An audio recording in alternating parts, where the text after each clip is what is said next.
What is up, everyone? How's everyone doing?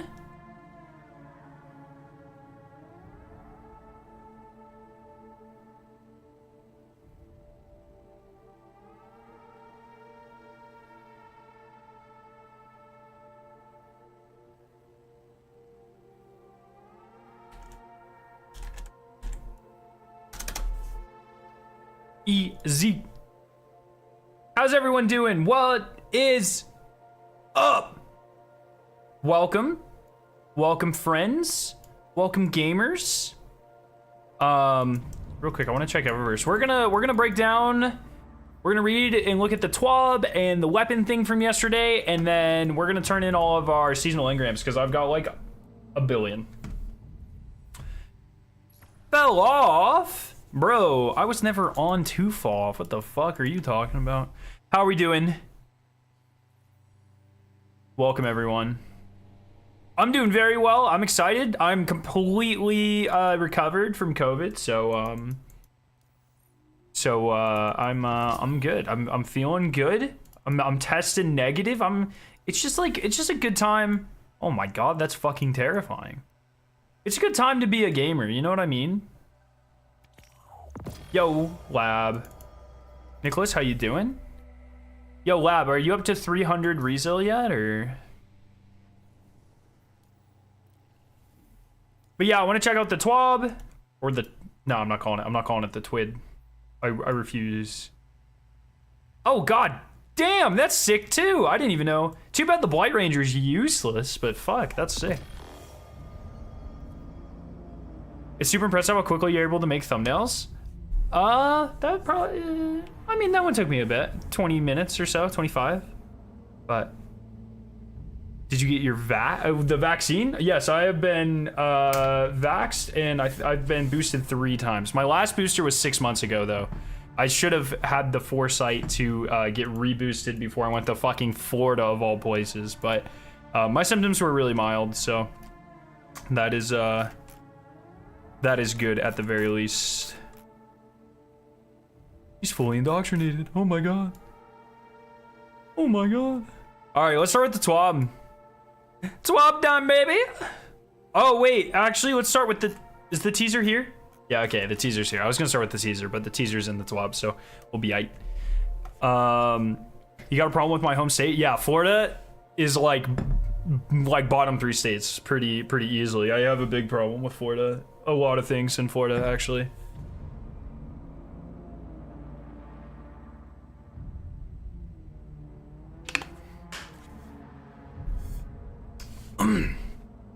Okay. Recap. Oh, this is awesome. So the Bungie Foundation is raising money for the sorry, it's upgrading an artifact mod revealed as they usually do.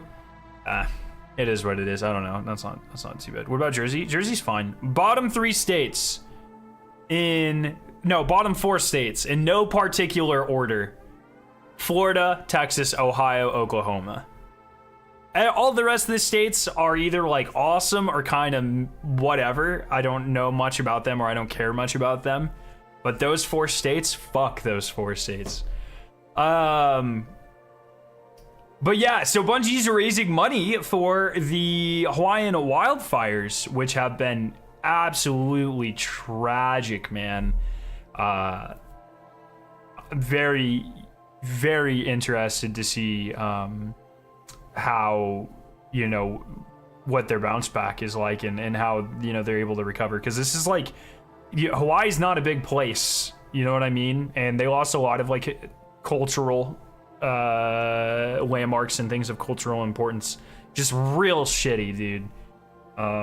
So Bungie is doing a great thing. They're working with direct relief, and they're raising money. You can get yourself this like really sick, unique emblem. I mean, we don't get many things that look like that in Destiny. That's sick. In this awesome shirt. So I'm of course going to be donating. I highly encourage you, if you can afford to help those in need. But yeah, just great stuff all around with the Bungie Foundation. I got the kind of privilege, honor. I just got to, I got the opportunity, let's call it, at GCX. I got to talk with the producer, the Bungie Foundation, Jared. I talked with him for like hours, and we were just, you know, talking about future incentives and our future campaigns and you know what it's kind of like in his position and that sort of stuff. The Bungie Foundation is 4 full-time employees. That's it. If there's anyone else, they're contracted on the limited term contracts, or you know they outsource art and stuff if they have to. I don't know if they did here, but 4 people, and they're able to do all of this insane stuff. So Bungie Foundation is very close and something I care about a lot. And I highly recommend that you guys you know, help those in need if you can. Cali's definitely the worst state? No, absolutely not. If California wasn't a state, Florida would have 0 funding. Cali, I wouldn't say it's my favorite, but I've been once, and I very much enjoyed my time.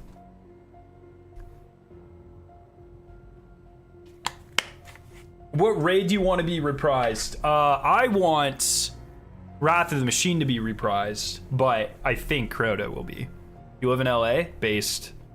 It's infinite homeless people? Yeah, like every big city is infinite homeless people. That's not really a state problem. I mean, it is, but I would argue that a lot of the homelessness in the United States is more of a cultural or societal problem with how, our federal government doesn't deal with that sort of stuff, and B, how as just kind of like regular people we view homeless people.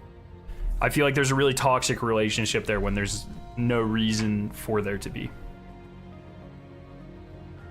Would you mind accidentally getting injected with estrogen? Is it a one-time thing? I don't fucking know. I'm not a doctor. Does it go right into my testicles, or do I get to choose where I inject it?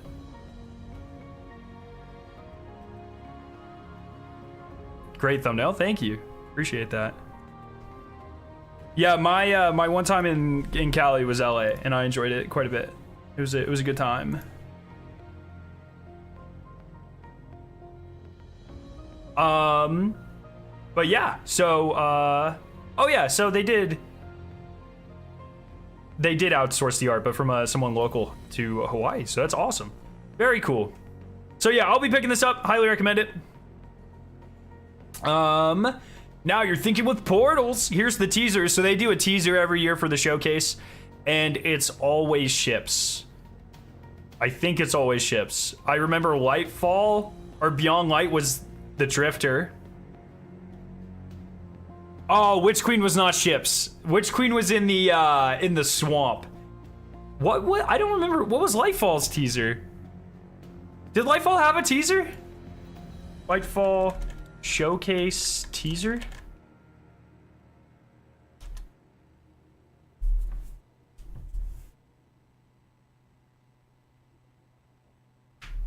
Lightfall didn't have one? Okay, yeah, I didn't think so. I didn't remember one. Well, here's the teaser for this one.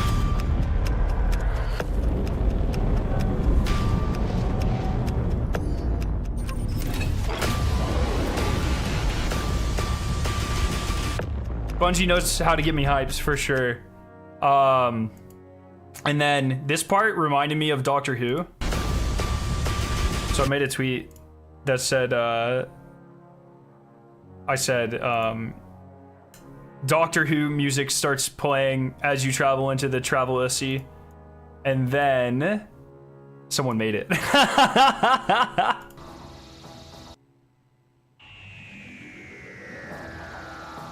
That might be super quiet. This is awesome. So that's pretty good. That's pretty fucking good. There's kind of what looks like figures on the witness's eye reflection.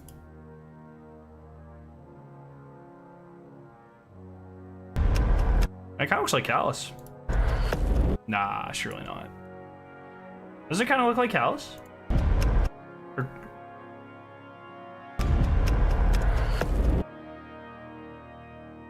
I don't know. I don't think you're gonna be able to tell shit from that.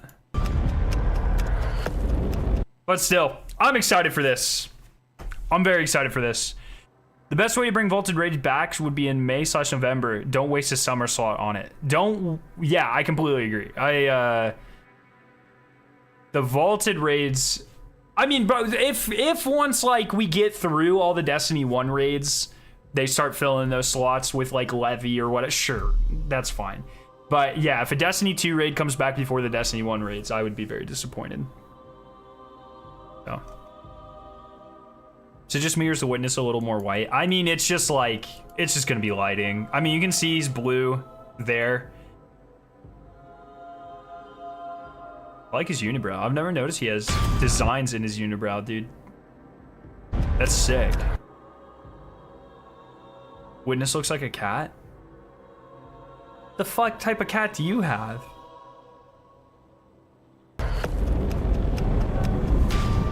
Anyways, this is gonna be sick as fuck, and I'm so excited. Once again, I am off Tuesday. I took off Tuesday, so I'll probably go live probably 2 or 3 hours before the showcase. I'll probably wake up and just fucking go live, and then maybe we'll watch all the old showcases. Maybe we'll watch Witch Queen and Lightfall.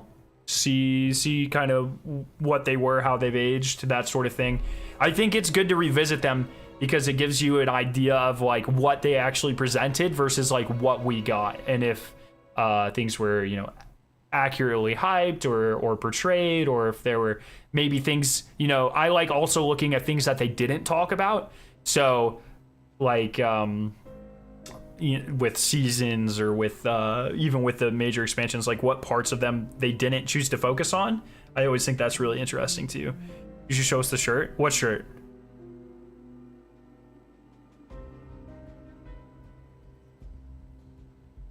Is it just me or the promo image is looking progressively redder?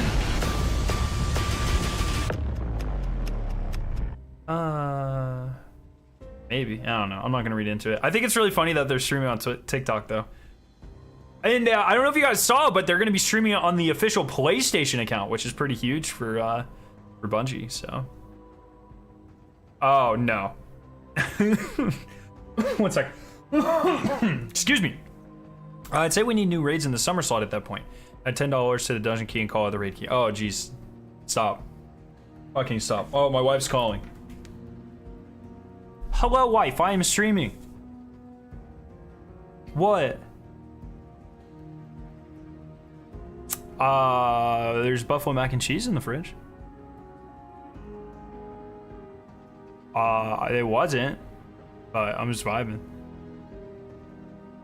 Finna. Hey guys, what should Victoria make for dinner?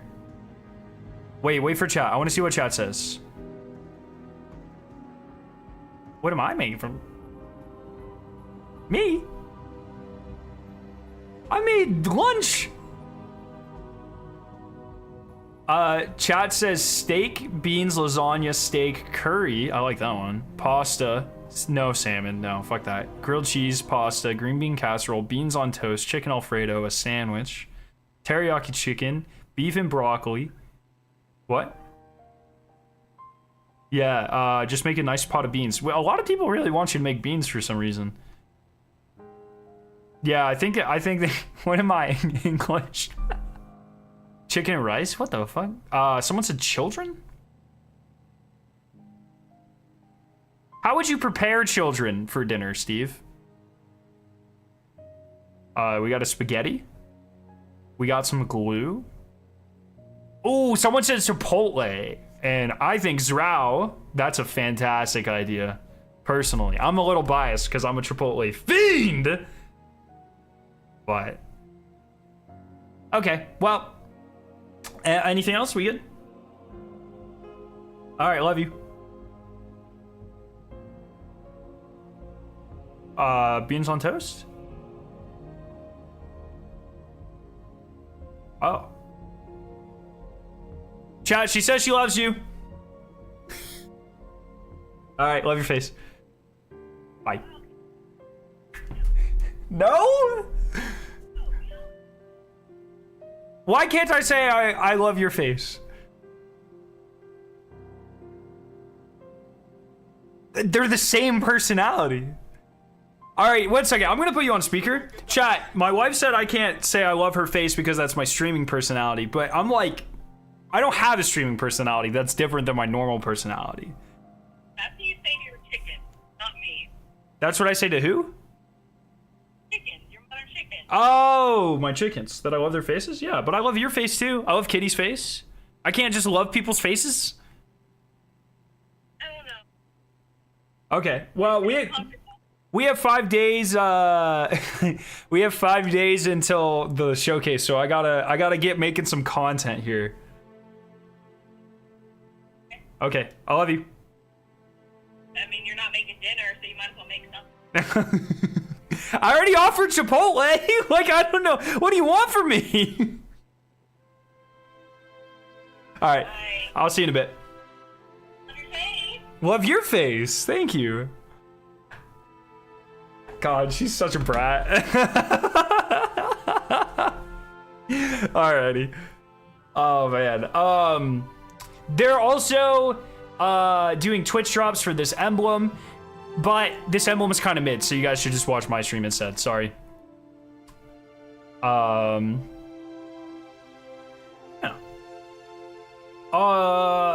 We already watched this. Oh, I forgot about this. We got a little peek, a little thing here, for final shape, and or nope, sorry, for next season. Amaru looking jacked, looking good. We got some hive booby armor here.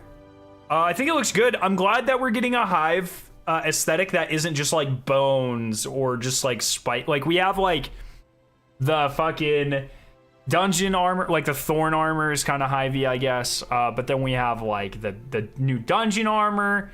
We have the King's Fall armor. Like we just have a lot of like just bone armor, and I'm glad that we're getting kind of a hive aesthetic that's different than that. Looks like the Moon Scarlet Keep to you? No, I think this is a pyramid ship. No, this is different. Never mind. Yeah, it might be the moon. I don't think Scarlet Keep, but because Scarlet Keep's like red and white. But yeah, it's definitely like a moon aesthetic, or like a Dreadnought, Copium.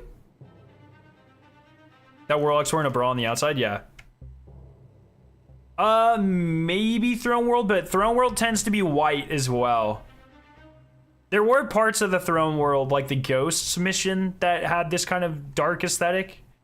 But especially like this, that's like a hive canister thing. It definitely feels very moony. Didn't he leave with the Traveler? No, he just escaped. Amaru's just out there in the world. Just kind of vibing. Finna. We already talked about this. That was last week. Or no, it wasn't. This was Joe Blackburn's thing. Awesome stuff, Joe. Love your face. Kate 6 moments. Okay, never. That's whatever. Not a big thing. This is interesting. Another detail you'll note coming in season 22. Sorry. Oh, we'll read the weapon preview after this. Another detail you'll note is coming in season 22 is a special deliveries kiosk in the tower. And it's right next to, like, the Cryptarch would be over here and Banshee's over here. This new addition is an easy-to-access vendor that players can access with when chatting with Rahul and Banshee. There you go.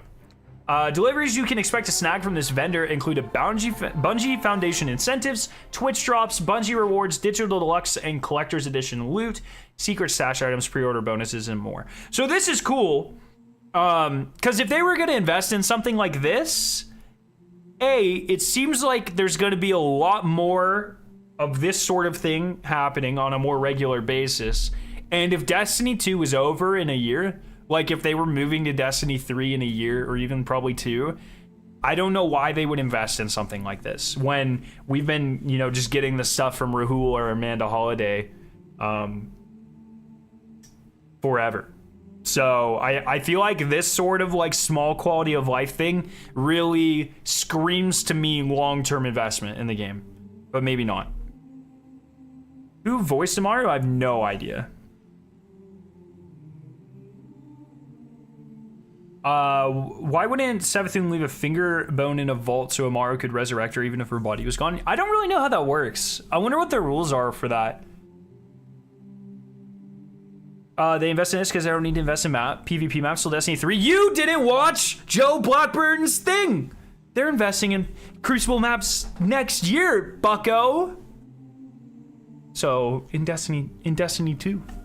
I guess. That's not really a burn. Like, that's not supposed to be a gotcha, I guess, because it should have been, like, 3 years ago. But better late than never, I guess.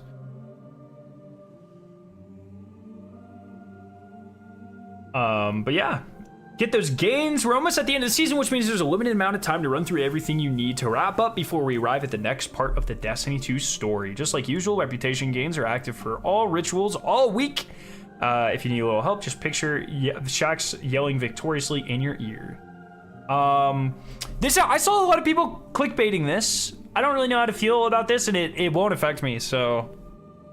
But starting on August 22nd, we will be making routine territory-specific pricing adjustments due to foreign exchange rate fluctuations and regional discrepancies. I mean, that sounds like it makes sense. I don't know. These evaluations typically happen each year to account for variances. I find it very interesting that if this is a yearly thing, I don't recall them ever mentioning it in the past. So it's weird that they would call it out now. Can any of my non-US friends confirm if this happens?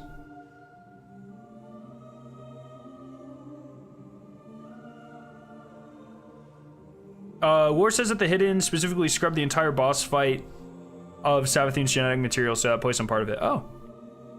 Is there any sort of drama Spirit Box in Falling in Reverse? Not... Spirit Box dropped off of a tour with Falling in Reverse, but mostly due to fan backlash. I think they're cool, but Ronnie's kind of a dick to Spirit Box fans.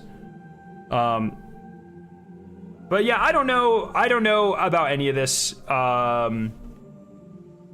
And I'm not going to try to clickbait it, because if it really is like a thing that just happens every year, I don't really care. And I feel like if this was a money grab, they just would have increased the US prices, because why the fuck not? You know, what are we going to do? Not buy the expansions? Because I know I'd still buy it. So I have no idea. One second. I'm getting in a fight with my wife. Why didn't you bring... What? I didn't...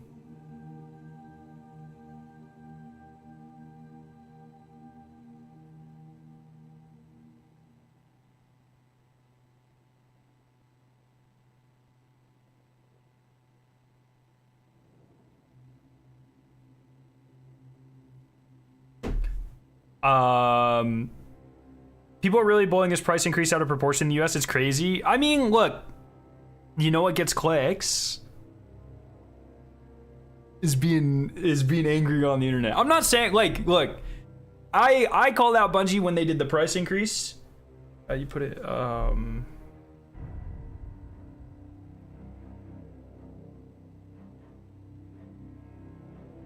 someone moved our garbage can, and Victoria thought it was me, and now she's yelling at me, but I didn't fucking do it.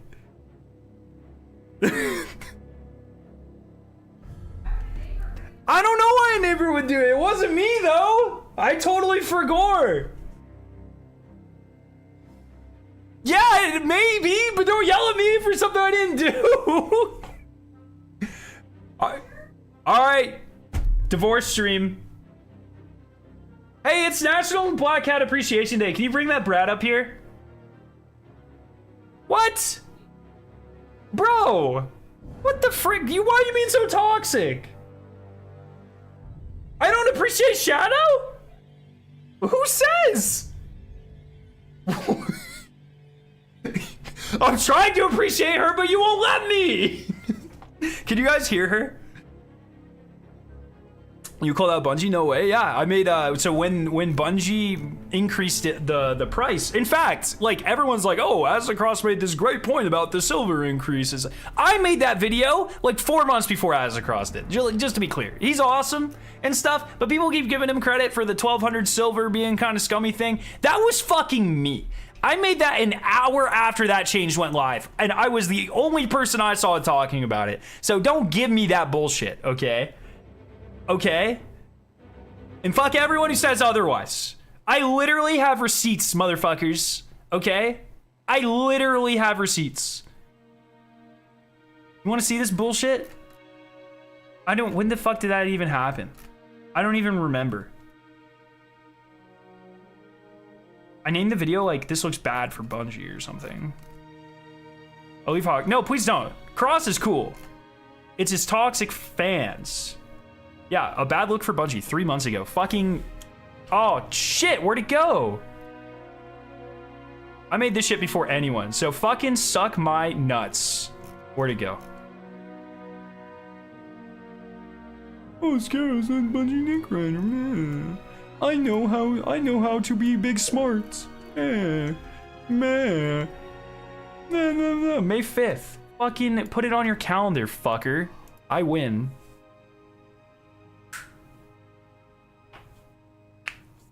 But yeah, if I thought, hey, look, if I had any reason to suspect that was actually like a cash grab or something, I'd get angry at it.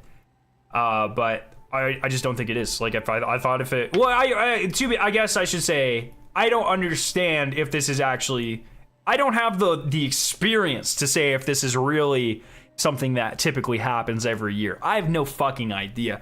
I can't remember the last time I used a foreign currency to buy anything, to be completely honest. Because even like when we went to Malta, you just use your fucking credit card for stuff. Like, you don't have, you know? So I never really had to worry about anything like that. And I have no idea. And I feel like if they were really, you know, really wanted to pinch pennies and do a catch grab, they would just charge us in the US more. So.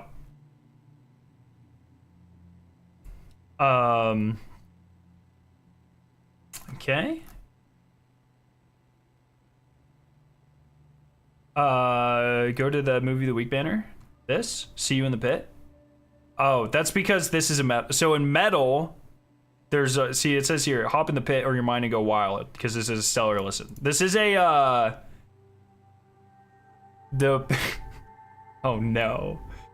Non-metal heads going crazy right now. So in metal concerts, there's mosh pits, which is a bunch of sweaty people fucking vibing, okay? That's what this means. Do not read into this.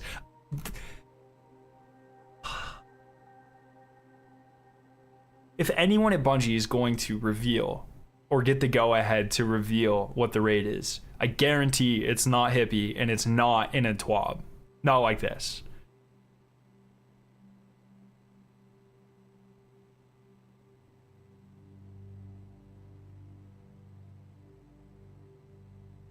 How many strings this guy got? 8 strings? Sheesh! Custody, 5 minutes. I get custody of Shadow? Hi, Barbie. Who's Barbie? Oh, yeah.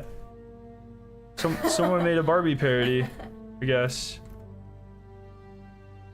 Cool. Chat must appreciate her also.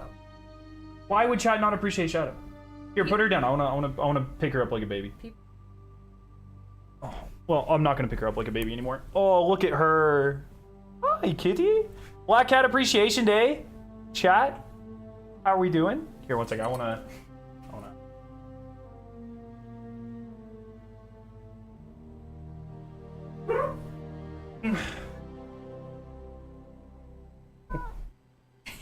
Look at this brat. Look at that. Appreciate her! Oh yeah, I do appreciate her. She can still be a brat though. And her feet are in the air. She always does that. Weirdo. Oh, okay. Alrighty, thank you. Is Victoria still mad? Is she still big mad? Are you still big mad? Mad cause bad? Mad cause sad. Mad cause bad? No, I'm bad. Okay. Your cat has a white spot? Yeah, we call that her tuft. It's right on her tummy. And anytime she walks by, I poke it. Active. She's a little defective, yeah. But not because of the tuft. Cute cat? Yeah, black cats are the best. Oh shit. Oh, here we go. All right, Dev Insights. I'm gonna skip a lot of this because, to be completely honest, I don't fucking understand a lot of it. It's kind of fucking wild. So like,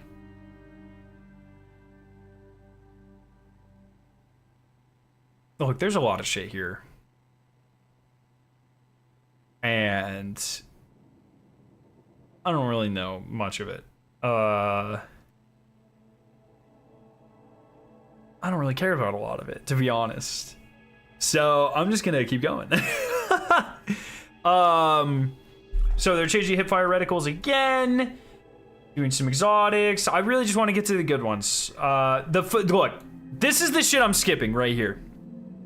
Thought you're a doctor scientist. What do you mean you can't handle it? Because when Bungie's like, oh, the scalar vector for the intrinsic microporosity of the damage range scalar for the accuracy cone at Y12 coordinates 01421.767 north by 3.589 east, only affects by a 0.3 damage scalar in situations, whereas there are 32 thrall in the immediate vicinity.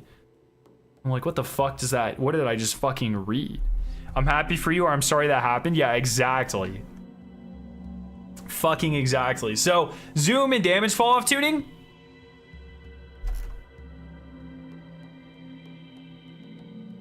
Wow, that was fucking crazy. Holy shit.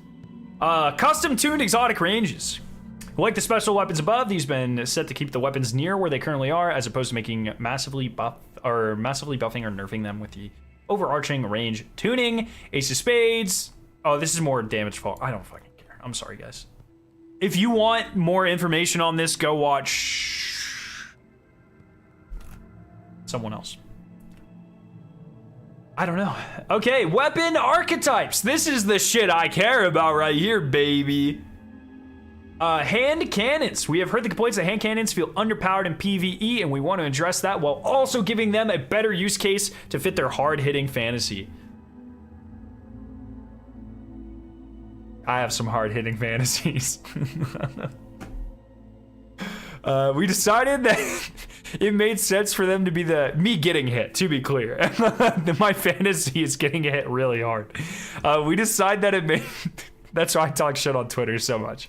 I'm hoping one day some fucker will actually take me up on it.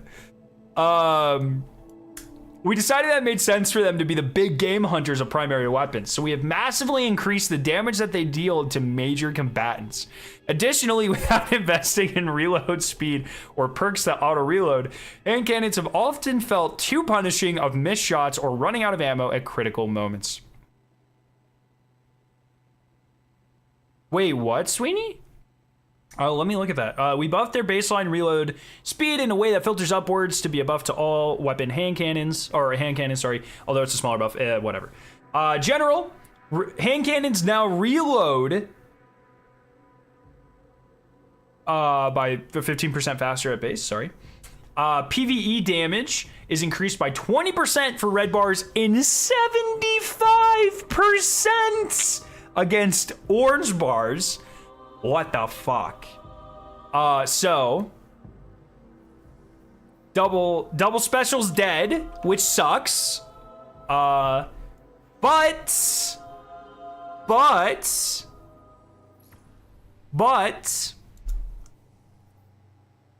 the Fatebringer can keep getting kills, so let's fucking go. Okay, let me check out the Destiny 2 team thing.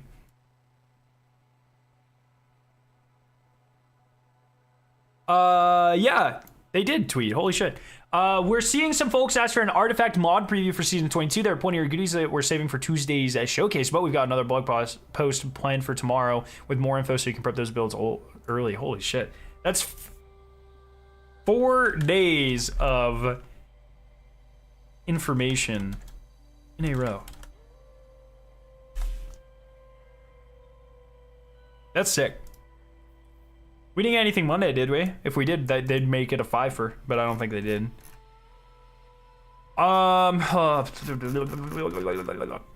Bows. I don't know about you guys. I fucking hate bows. I don't find them fun to use, and I find them incredibly annoying to play in the Crucible.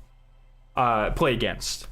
As we previously mentioned, bows have had issues with hit registration at longer ranges due to velocity of projectiles, sometimes preventing them registering as hit scan. We have increased the base velocity of the precision bows and brought lightweights up to match, which has done wonders for how they feel at a distance. I have noticed that in PvE though. And we've also increased the maximum speed that the reload animation can play out, so reload perks and scalers will continue to have effect even at high levels. Ariana's Vow damage about to go crazy. Oh, shit. It is interesting they didn't do anything against ultra enemies, yellow bars. But that's actually an interesting point. What about bows in Minecraft? I love bows in Minecraft.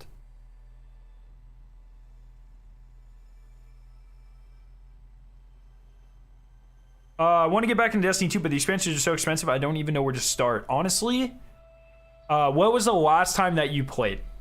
I think, Hunter, like, the best times, like, in my opinion, the best time to experience Destiny content is, like, when it comes out. And so, yeah, you can go back and you can spend $40 to play Witch Queen and stuff. And honestly, it's a great campaign. If you haven't played it, I would probably pick it up on a Steam sale sometime.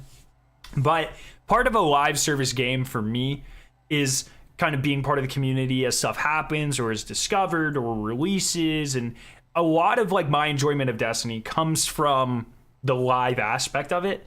And so I would say if you only have a couple bucks and you can only buy like one thing, personally, like if I was in that situation, I would buy the latest expansion or more likely the latest seasons. So that's how I would do it. You know, like, to be honest, you're probably going to get more like a gameplay bang for your buck from buying like Lightfall compared to like next season. But Lightfall, we've all experienced it 6 months ago. You know, it's kind of come and went and done its course. I can't believe Lightfall came out 6 months ago. What the fuck, by the way?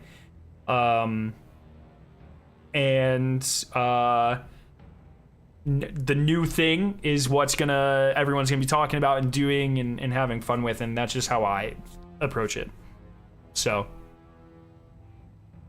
bows, general, reduce the minimum reload animation from 0.5 seconds to 0.3, so they can reload faster now. Great. Increase the projectile velocity speed at full draw, fuck me, so that the projectiles will continue to perform.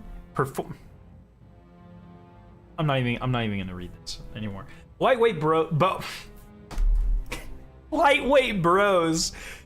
equalize the full projectile projectile velocity with precision bows. Whatever. SMGs fix fucking immortal. Corrected a long-standing visual bug that prevented the RPM stat from displaying correctly. This does not change the actual RPM of the weapons. They've always fired at 720.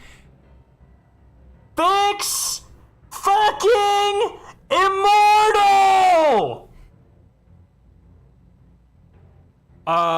Next expansion is in February, probably. Fix fucking immortal! I fucking hate immortal. Fix it. Get rid of it.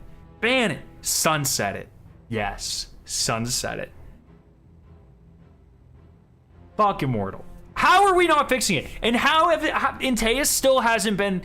How has Antaeus not been talked about in any of these things? What is happening? Sidearms. When we changed the range values for sidearms, it became apparent very quickly that aggressives with their current extremely forgiving body shot time to kill were far out of band. We have reduced their base damage so that they can no longer kill in 3 bursts of only body shots, making them less forgiving in exchange for increased damage falloff that they received. Okay. Pulse rifles, the BXR Battler never felt right with its zoom not at 20. Now that it will no longer be a balance concerns in terms of engagement ranges, the time has they are fixing the scope back to what it was. Shotguns fixed a visual bug that was causing the impact stat to display incorrectly. Okay. Fusion rifles, players have noted that the enhancement, intrinsic perks, and Adept Masterworks felt like they were making their fusions worse by reducing damage per bolt. Yep, we've made a change to prevent that from happening and allow those alterations to strictly improve the weapon as intended. Good stuff. heavy frame,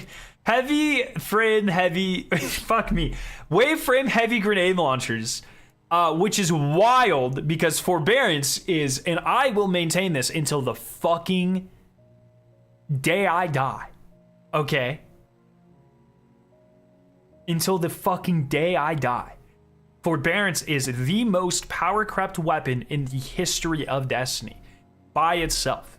Now you might say, oh, Mascaro, with Mountaintop, I was able to do and clear and boss damage and and these things. Yeah, but to use Mountaintop, you had to have like auto reload on like a barricade or a rift, and it was very ammo limited in that economy in terms of you had to like pair it with like recluse or other things as well. You couldn't just main it, you couldn't just primary it. I have 50,000 kills on Mountaintop. I have 100,000 kills on recluse. I'm aware of how broken they were at the time, but I'm here to tell you that forbearance is infinitely more broken in PvE than either of those two weapons individually. Okay, so it is wild to me that wave frame heavy grenade launchers, which I don't think I've ever seen anyone use, are being nerfed and not regular ones. So size and damage of the self damage, I guess it's technically a buff. Technically. Size and damage of the self damage AoE is now reduced. Should make it much safer to fire with projectile at your feet. Fair enough. Heading down to Hawaii at the end of the month to help with some construction work and help them back with the other stuff they need. Oh, that's awesome. How do you get involved with something like that? That's really cool. Especially with the blinding perk with amplified. Dude, forbearance, like literally 2 to 3 shots in the mag, heals you, has chain reaction, so it kills it. It's already more deadly than Mountaintop. The one thing, and it blinds enemies, yeah. The one thing that it doesn't do great is, single target damage. Mountaintop was probably better, to be fair. But we have, like, with double special, you always have heavy. That doesn't really matter at this point, and they're fixing that, so we'll reevaluate when they fix. And then also, like, floating enemies, but, like, just fucking get good. You know what I mean? So. And it's Adept. I don't have an Adept version. I really should have done Adept, but... yeah, and you can stun lock enemies. Yeah, forbearance is just so fucking easy. Stairs are its #1 weakness. That's been fixed though. Like, I mean, it's obviously not perfect, but it is way more consistent on stairs than it used to be. It'll go up and down them, no problem now. It's if like the top ledge is just like an inch too high, it stops it, but that's definitely more rare than it used to be. So cool. Swords. This is an interesting change. At present, swords don't hold much value to players because they excel ease of use and are ammo rich. They require users to put themselves directly in harm's way. Swords should just be movement things. That's it. Sword guard. Energy now recharges after a short delay when used, but recharges much faster. The delay before recharge and recharge rate are both governed by the guard charge rate stat. This delay ranges between 2.7 seconds and 1.05 seconds, decreasing with charge rate stats. We're massively increasing the rate energy returns after delay to compensate. So this is just an interesting, it's not like a continuous thing. That's fine. And I'm interested to see how that feels with like Lament. And if like there's a new Lament combo. Because like with Lament, the current combo is 3 lights heavy, 3 lights, and during the 3 lights you'll regain enough energy to do the heavy again. So is this faster or slower, and does that change like the combo you need to do? So I'm really interested there in that. Full power heavy attacks can now be used with any non-zero amount of sword energy, so that's interesting. This is the one that's like, we've massively increased sword guard damage resistance, giving it between 82.5 and 95%. 95% damage reduction.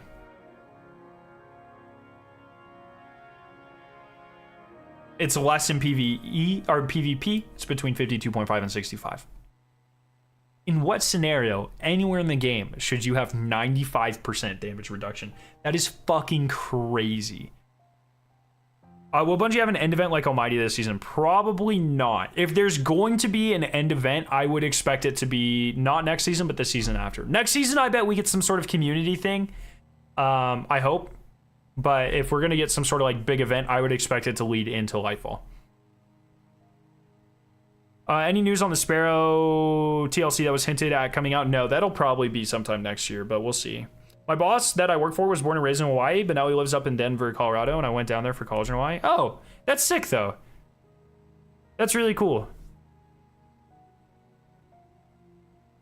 Fallen Guillotine's back on the map. Yeah, like, I don't know. This is such a weird change. Sword Guard no longer loses energy while taking damage. Okay. Sword Guard duration is increased across every guard type. And Sword Guard talent nodes have had their stats squished down. This just seems like a really fucking weird. And you move faster while blocking. Like, I'm so confused. Oh, Lament Exalt Sword has been special case, so its charge rate and delay are unaffected, but the benefits from the increase. Oh, okay, never mind. Lament will still work exactly as it does. It's just a weird thing. I have a lot of problems with the PvE sandbox, and dying too quickly is just not one of them. So I don't know, man. But it is what it is. It's like, whatever. Monte Carlo got the new catalyst. Now, this video shows two really awesome things. One, it shows a really awesome catalyst that is very unique, and I hope is kind of the start of the future of a lot more very interesting things in Destiny. I think that's awesome. And then two, it shows that Monte Carlo sucks real bad.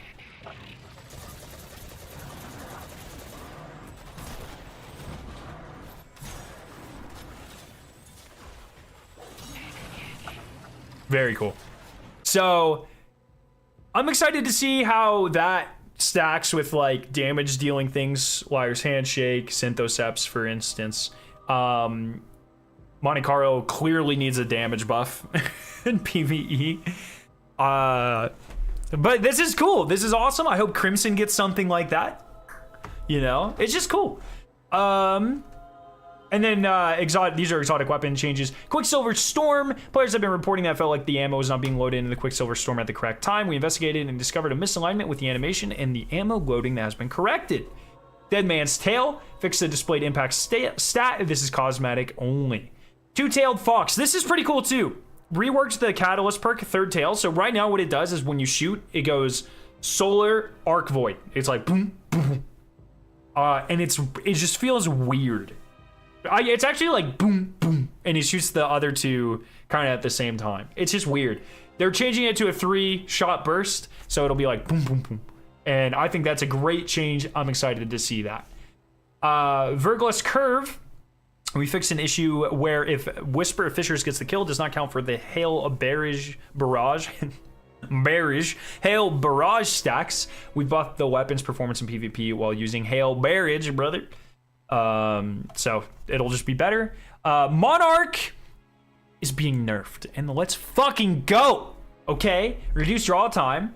So it draws faster, actually. But the body shot damage is down to 85 from 100, so it can no longer 2-shot. It'll only do 170 damage, and at 0 resilience, I think you have 182 health, I think? Something like that. So 186, something like that. So it will no longer be able to 2-shot, at least without any buffs. Increased critical multiplier from 1.5 to 1.6. So you will be able to 2-shot. Sorry, you can't 2-shot body shot, but you can 2-shot headshot, which is, I guess that kind of makes sense. But 136 is also like, I mean, it's going from essentially 5/7 of your health to, yeah, you know, like 3/4 ish. So I think that's a lot. I don't know how those fucking I don't know if those fractions check out, but it's less. It's more forgiving now, which is good. Change the DOT poison effect, reduce the duration by almost half, which is sick. Moved from 8 damage 6 to 6, and then poison damage increase in PvE. Vex Mythic class has been busted in PvE for a while, and not a lot of people have caught on to it, thank fucking God, but it kills way too fast. So they reduced the RPM to match other high impact autos, but then it was increased damage in PvE to still make it feel good. Tommy's matchbook has the updated scorch value. It was previously 14 plus 7 if you had the fragment, but now it's 15 plus 5. So it just gives you a little bit more on the base end now. Touch of Malice is a strong weapon, but the usability of the gun was just too low in any content where it mattered. That's because it's a gimmick gun. This was due in large part to how easy it was to unintentionally kill yourself. When we brought back the Touch of Malice, we increased the amount of self-damage the final round dealt to the user because there are far more ways to self-heal in Destiny 2 than there were when the gun originally made its appearance in Destiny 1. But we believe we may have gone too far to make it up to you. The final round now deals 20% additional damage in PvE. Additionally, we have reduced the damage it deals to the user, and it can no longer kill the user.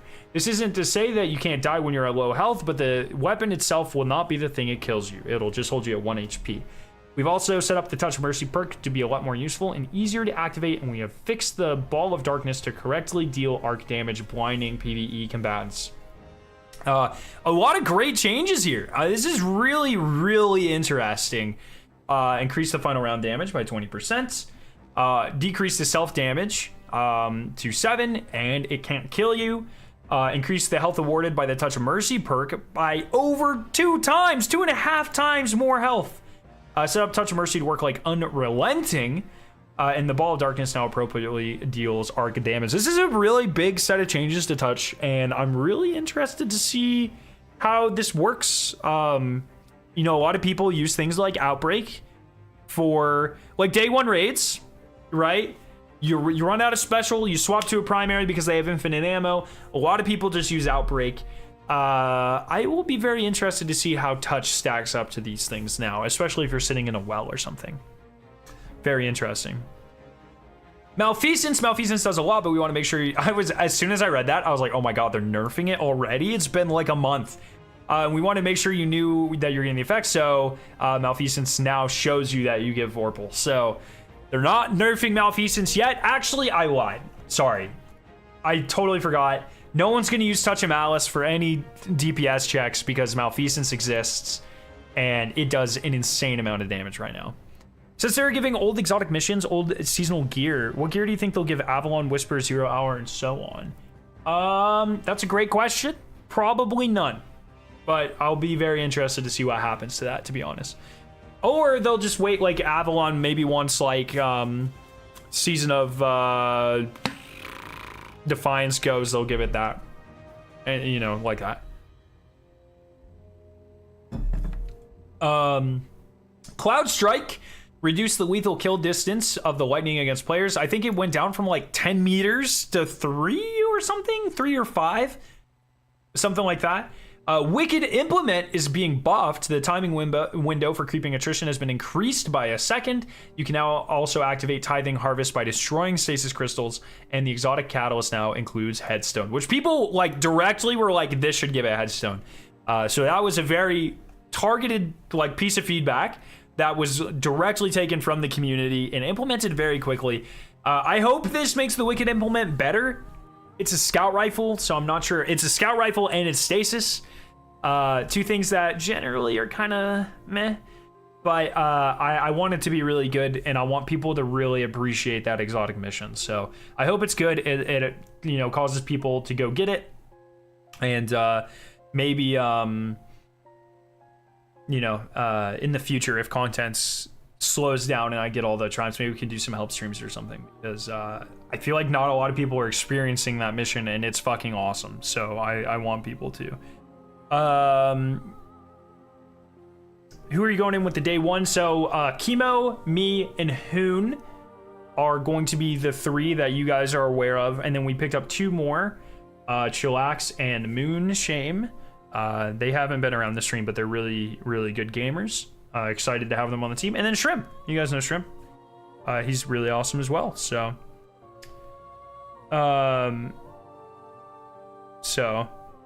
yeah. Pretty excited about that. I'll be making a raid team announcement probably this weekend. Excited about that. Perks. Bipod sucks. It's real bad.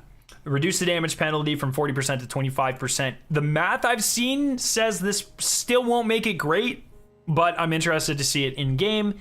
Envious Assassin. There's no longer a time limit after kills within which you must activate the perk or get another kill. The perk will now activate even if the magazine is overflowed. Enhanced Envious Assassin now provides fractionally more ammo on kill. Fine. Under Over, I have no idea what this perk does. It was a little too niche for its own good. It was strong, but opportunities to utilize the perk were few and far between to address this. We've increased the already existing damage bonus and added 2 more. What does that mean?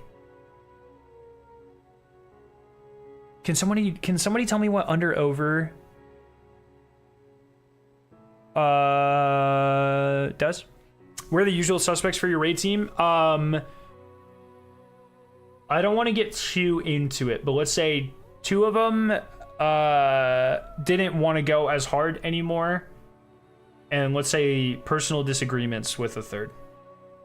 Under Over your mom last night. Under Over did bonus damage to shields. Is that all it does?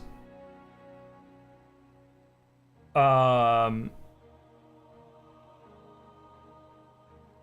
yeah, I think everyone is still going to be doing the raid, but they just didn't want to be doing it on like such a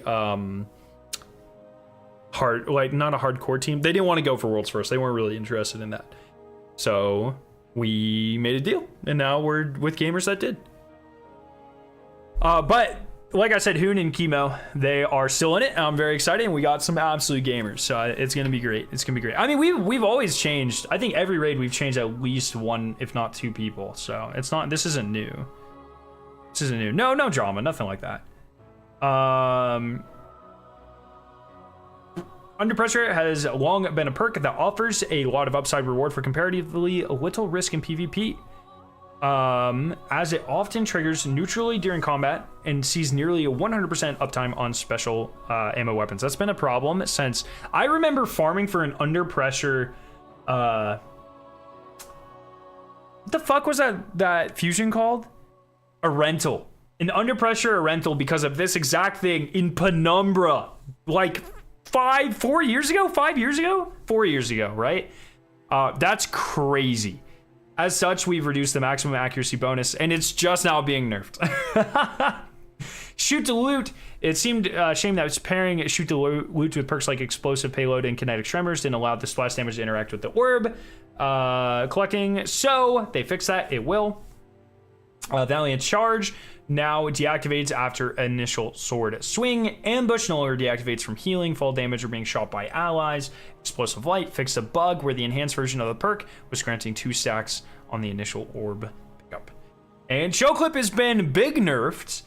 Reduces slow stacks from 60 to 40, so it'll take 3 shots to free something now. And then Wolfpack rounds no longer trigger this perk. So lots of pretty good changes, I think, and it's going to switch up the meta in Endgame quite a bit. So I'm excited about that.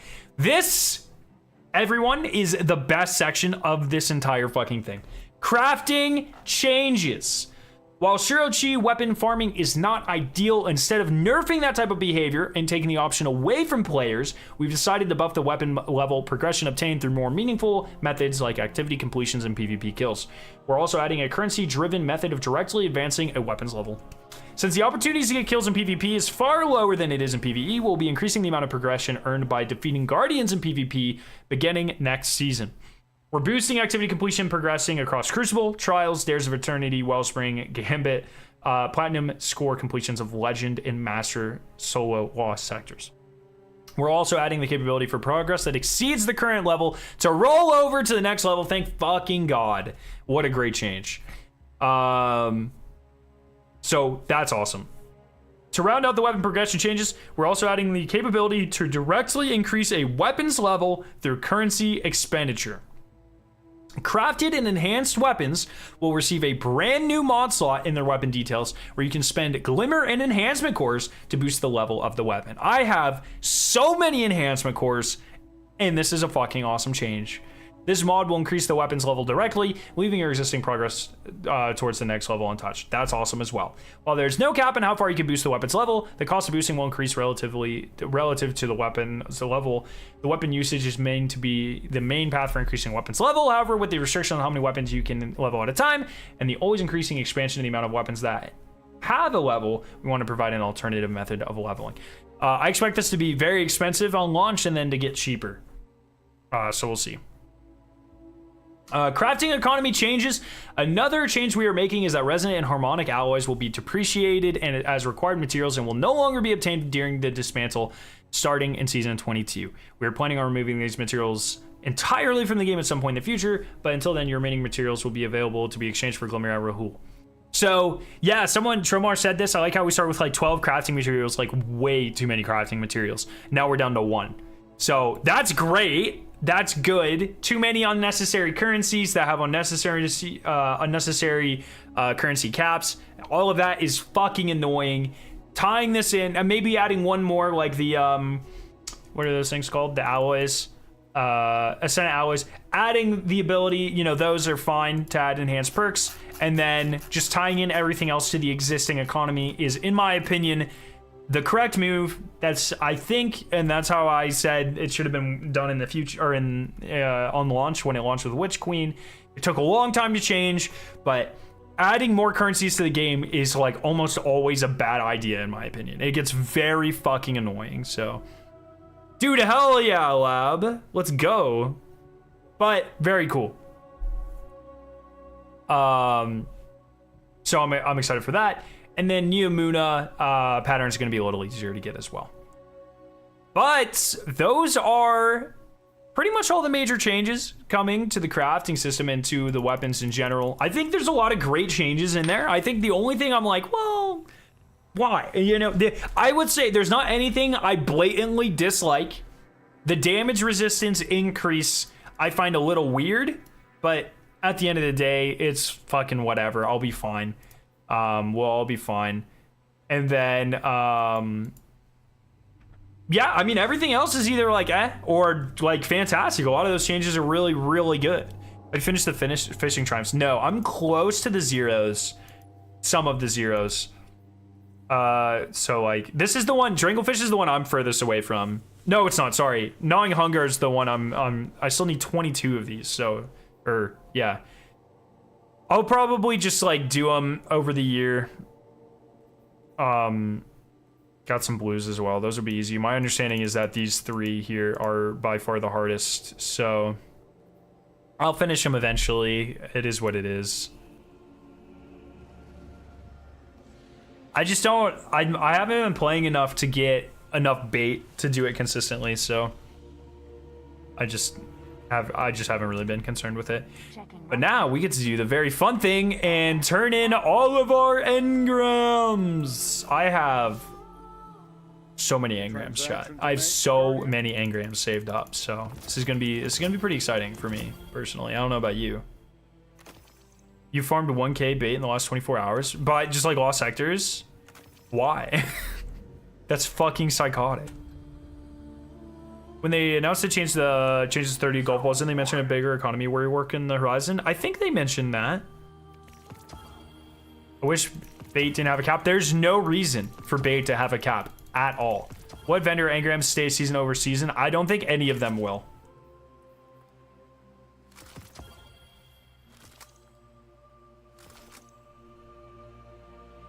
There's absolutely no reason for bait to have a cap.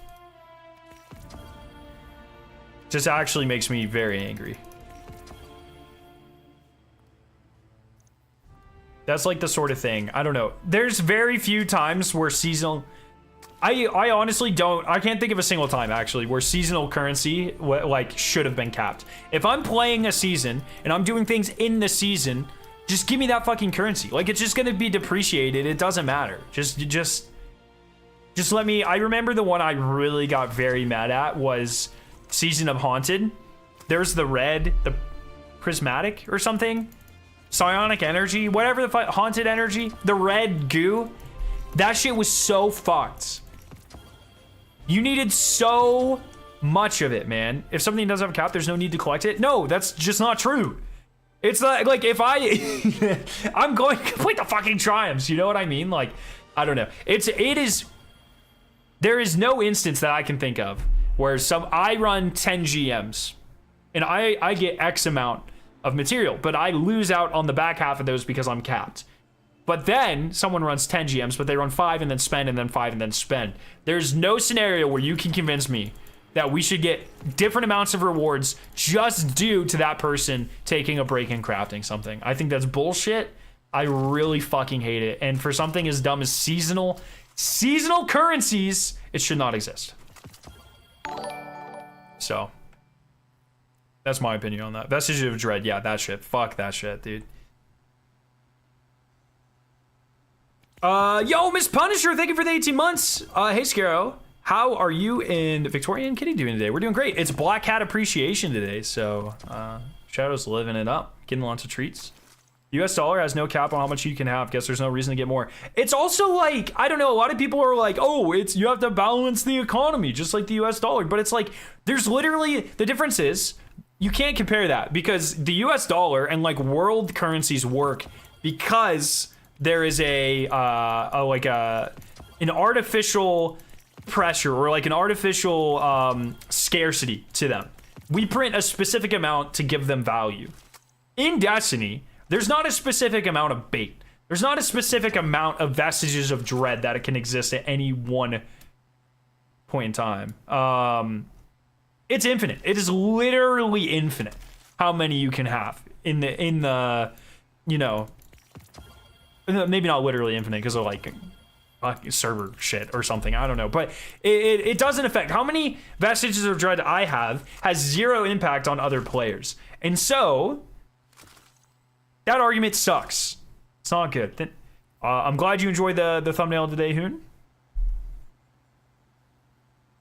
I can't buy McDonald's with Defiance keys, so what is even the point in life? Yeah, that's true. Yo, Forcer, I know you played Final Shape early. Does the Guardian say it's my destiny to be the Final Shape? I am under NDA. I cannot tell you that.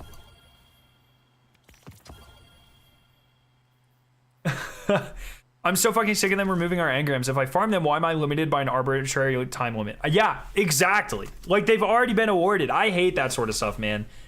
I really, like, that is some of my biggest pet peeves in all of Destiny. You swear? So, last season, they let you keep 99 of them. But I guess that's just not a thing this year. Underway. All done. They're not removing Sonar Station, War Table, and Iron Banner. Did they confirm that? Did you really get to play early? No. I was just playing into Forcer's joke. I have not played. I am not under any NDAs with Bungie at the moment. I think that's true. Yeah, that's true. And I have not gotten to play or see anything in the Final Shape.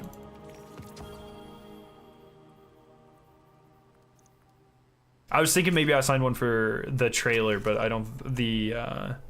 Sometimes when they ask for footage, they're like, "Hey, do you wanna? Can we use your footage in a trailer?" They made me sign an NDA on that one time, I think, or at least like confer or agree to it. I guess maybe it wasn't like a. I don't remember. It was like 4 years ago. The first time they got my stuff, they asked me.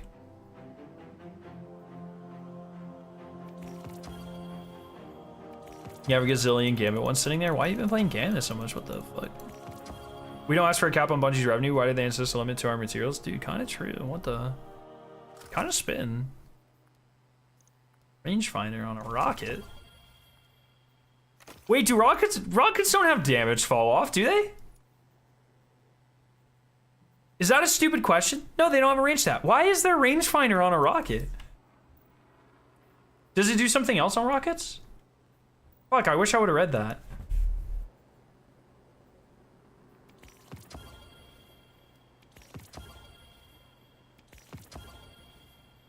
Range runners for velocity? Okay, that makes a little sense.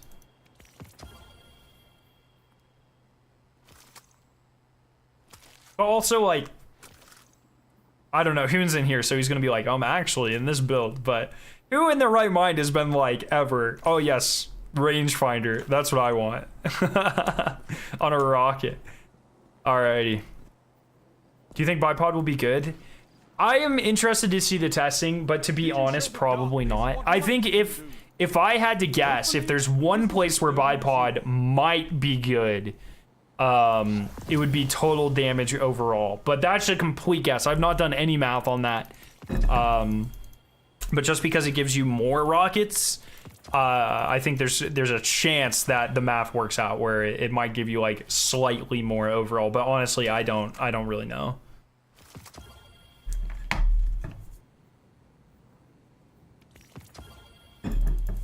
Yo, Fellwinter, what's up? This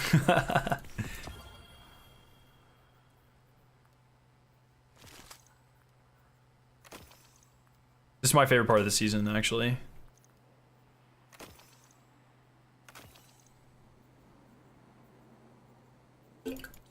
Bungie put out a tweet saying they weren't staying. So that's all I got. I don't know.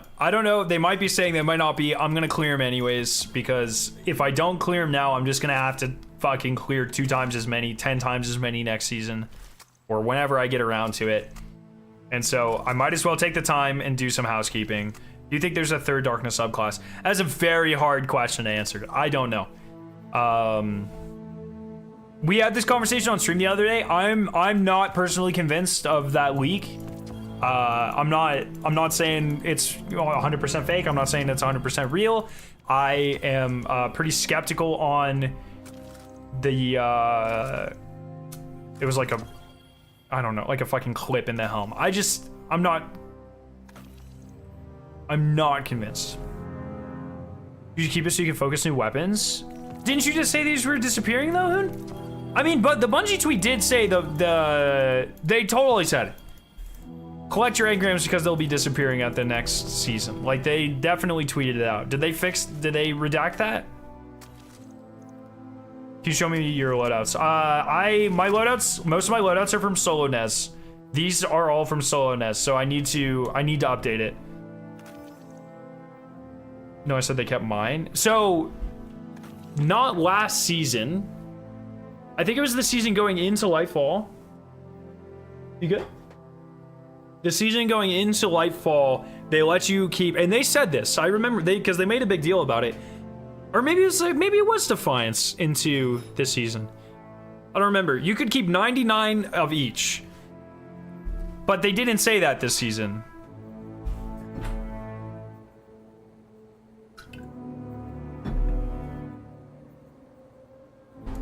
Yeah, the Hive boob armor is kind of fucking crazy. That's what they said a couple of seasons ago, but I don't think they said that this season. I just feel like they would have clarified. I don't fucking know. Has anyone seen a clarification tweet at all?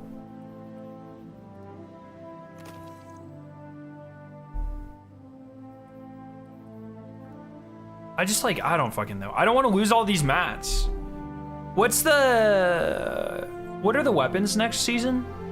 It's like a... They told us already.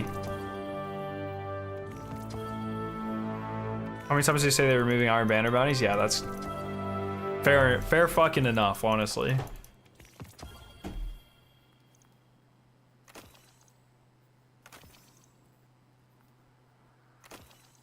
I need more shards. I hate currency going to waste. Shards are the one currency where you could have, not like infinite, but like I'll never hit the caps on shards. So I'm gonna fucking farm it. I love seeing currency numbers go up. Have you ever listened to Death Grips? No, I'm not aware of them.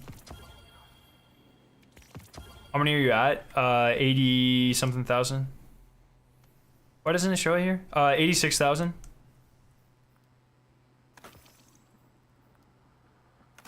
I need number go up.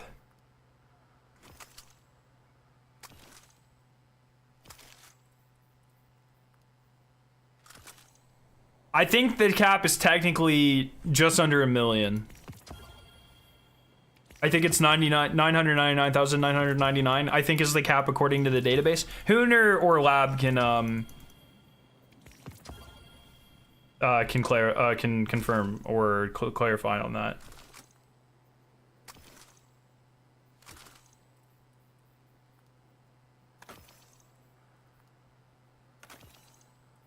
It is? Okay, that's what I thought.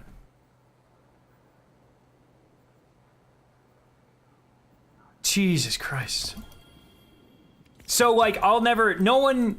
Like, 3 people ever will hit the cap. You know what I mean?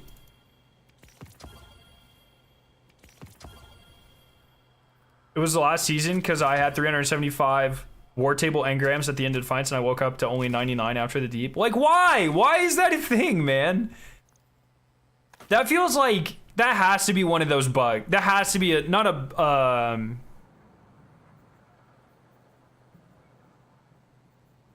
That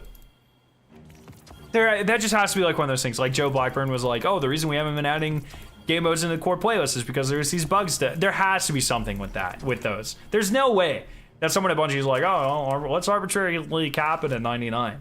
Why even bother? I just don't understand. Ooh. Oh. Oh, Juicer? No. Because it doesn't have fucking... Never mind. It doesn't have Demolitionist. That velocity is nice, though. Ha ha ha! The joy I had seeing numbers go up in the season of Stonks was amazing. Yes. Well, it's old news. Dude, Hoon, I got it. There's nothing... There's no loot here to get excited about, dude. I gotta do it for the reactions. Don't worry about it.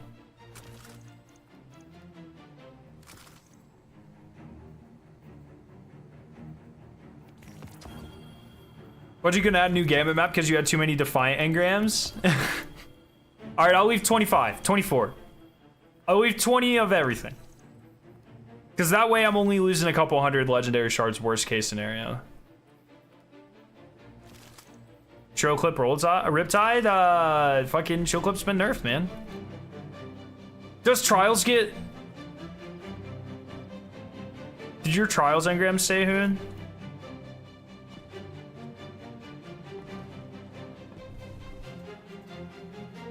Family's just vibing. Steven, thank you for asking.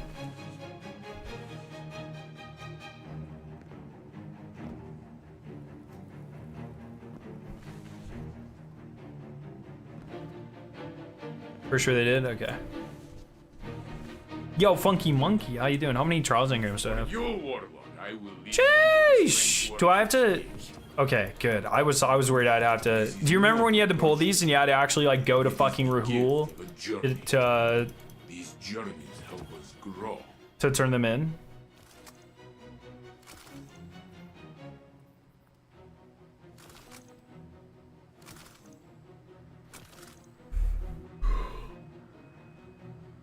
One thing I'm not excited about... I'm really excited for a new season.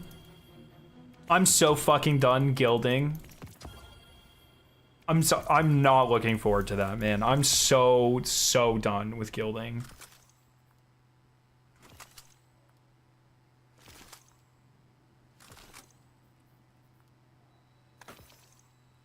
Do we just get the Trials armor? I think we get Trials armor. Yeah, we get Trials armor this upcoming season. We get the bear stuff. I'd love to hear your thoughts on the next raid. What difficulty you're expecting, like Ron or more like the others? Oh, fucking...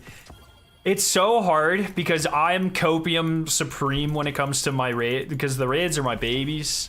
You know what I mean? And so, like, I want it to be Wrath, and I want it to be fucking hard. But in reality, it'll be Crota, and it'll probably not be that hard. As easy as Root, probably not. But just because you have the extra challenges, and I imagine they'll tune it a little better than Root. I would expect it to be fairly similar to like Vaulted Glass Day 1. Not hard, kind of vibing. I hope there's an encounter that actually, like, I like when there's like 1 or 2 encounters that just go fucking hard, and people, you know, like the Atraxes or the War Priests, like the encounters that people get stuck on. That's what I like live for on day ones, like having to optimize the caretakers. And so I hope we have some of that, but we'll fucking see, man. You think they made Root easy on purpose? I think that's a very hard question to answer. I think they knew once they started designing root that it would probably be on the easier side. But I think there were a lot of factors that all kind of happened at once that made root a lot easier. Like if you take root and you put it even just a year ago into the sandbox that we had, it would play not a lot differently, but like we had all the 3.0s when Lightfall came out.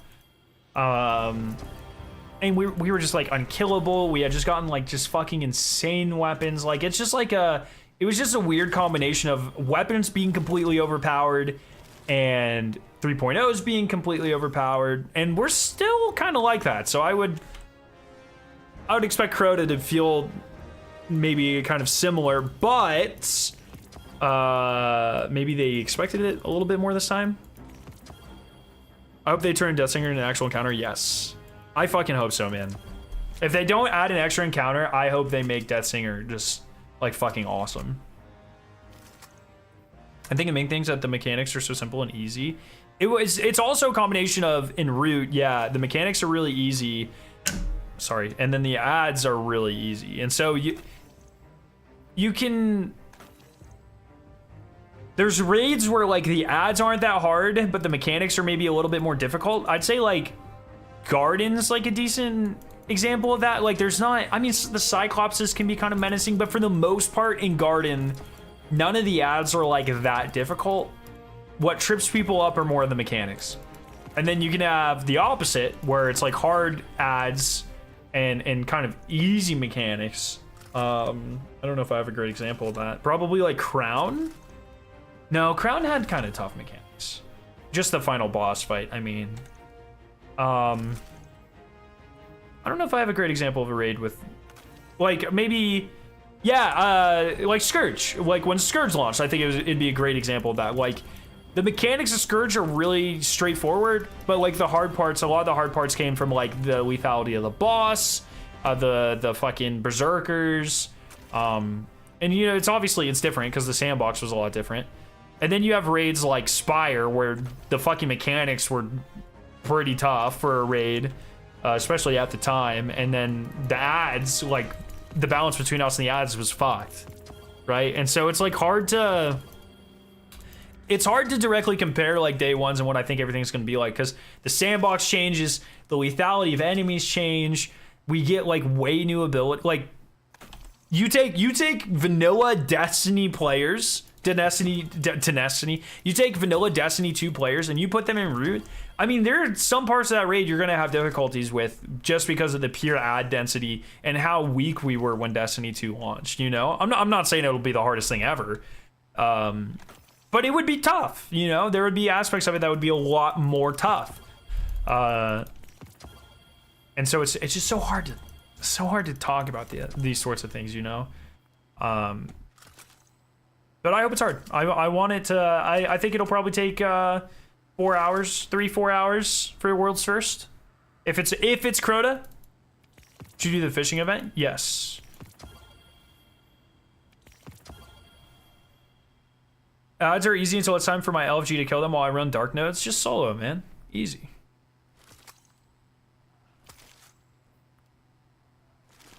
You want a boss fight in the Abyss? That would kind of go hard, but I'm not sure.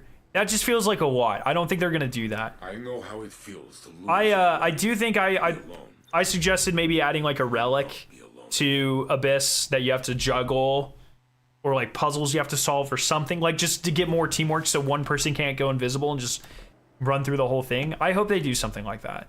I want it to feel a lot more involved. Hey kid, looking good.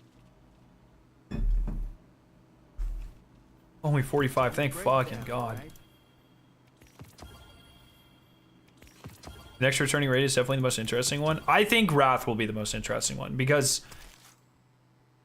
I feel like Wrath, out of all Destiny 1 raids, is the one that needs the least amount of work. But I don't want them to just port it over. Like, I think Wrath, if you ported it over as is, I think it would be fine. But I want to see like I want to see Wrath perfected. You know what I mean? I want to see today's rad team really push it. And I've kind of talked about this, but I think both of the revised raids that they've done so far, reprised raids, excuse me, they've done so far, I think they've done really interesting work on them and kind of brought out better parts. Like I said, I don't have very many complaints about King's Fall. I have like one complaint about King's Fall, the new one, and it's that sisters can't reliably be one-phased and you have to do some whack-ass glitch to do it. But normally you can't do that. That's my only complaint. Like, I think the new version of it's like fucking perfect. Fog is a lot better than Destiny 1 Fog, but it's still pretty boring. But I just think like they've done a really good job of kind of elevating those raids, and I really want to see their take on Wrath. And how they fucking destroy it in a good way. You mean payload? Yeah. That's right. The entire Abyss encounter is just one giant payload now. That's right. I forgot about that. I don't think Wrath will ever come back because they won't have to remake Siva for Destiny 2. I think people keep thinking that has to happen. They don't have to put Siva splicers in Wrath. Like, they can just make... I would not be surprised at all if Wrath comes back and there's custom Siva animations for Vosik and Axis, but the ads are just regular Fallen. Like, I wouldn't be surprised at all at that.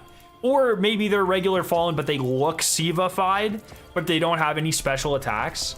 That wouldn't surprise me at all. And I don't think that should surprise anyone at all if that happens. It is a lot to ask for them to completely redesign like new attacks and animations and all of that. For that, and I completely understand that. I mean, in a perfect world, they'd bring it back and they'd be awesome Siva stuff, but they do custom attacks for bosses all the time. That's not weird. They do custom skins and animations for bosses all the time. That's not weird. I don't think that's anything abnormal. But the Siva splicers themselves, like the small enemies, didn't really. Having no splicers is like no future and past Vex and Vogue. That's not necessarily true, because once again, they can skin them like splicers. They just won't give them the attacks. Like, future and past Vex don't have unique attacks. They just look different. That's what I'm saying they could do, like, pretty easily, I think. I imagine it'd be a lot less work than like essentially designing or redesigning a new race of enemies. Plus no exotic. I wonder what they'll do about that. They've already said for any raid that comes back that we've already gotten the exotic, they'll just make a new one.